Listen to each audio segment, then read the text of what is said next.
ইসলাম ধর্মের প্রবর্তক হযরত মুহাম্মাদের আবির্ভাব দিবস উদযাপন উপলক্ষে এবছরও র্যালির আয়োজন করতে চলেছে ত্রিপুরা গাউছিয়া সমিতি। আগামী 16ই সেপ্টেম্বর সকাল 9টায় ইন্দ্রনগর জামে মসজিদ প্রাঙ্গণ থেকে এই জুলুস বা র্যালি শুরু হবে। র্যালিটি শহরের বিভিন্ন পথ পরিক্রমা করে পুনরায় ইন্দ্রনগর গাউছিয়া জামে মসজিদ প্রাঙ্গণে এসে সমাপ্ত হবে। এই র্যালিকে সাফল্যমণ্ডিত করে তুলতে সকলের সহযোগিতা কামনা করা হয়েছে।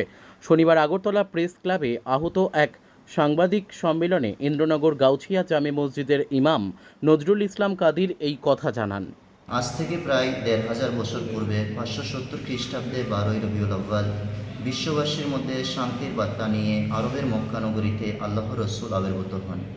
আগামী ১৬ই সেপ্টেম্বর রোজ সোমবার ফাতে দোয়াজদাহম অর্থাৎ জশ্নে ঈদে মিলাদুন্নবী সাল্লাল্লাহু তাআলা আলাইহি ওয়া আলিহি ওয়াসাল্লাম।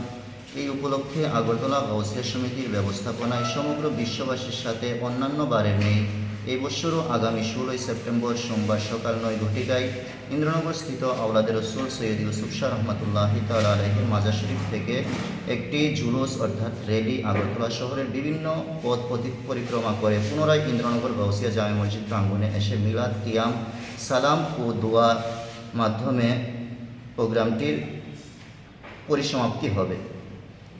আমরা এই অনুষ্ঠানের সার্বিক প্রচার ও সার্থকতার স্বার্থে আপনাদের মাধ্যমে সমগ্র বিশ্ববাসীর মধ্যে হযরত মুহাম্মদ মুস্তাফা সাল্লাল্লাহু তাআলা আলাইহি ওয়াসাল্লামের শান্তির বার্তা পৌঁছে দিতে চাই। Bureau report, news daily Bharat.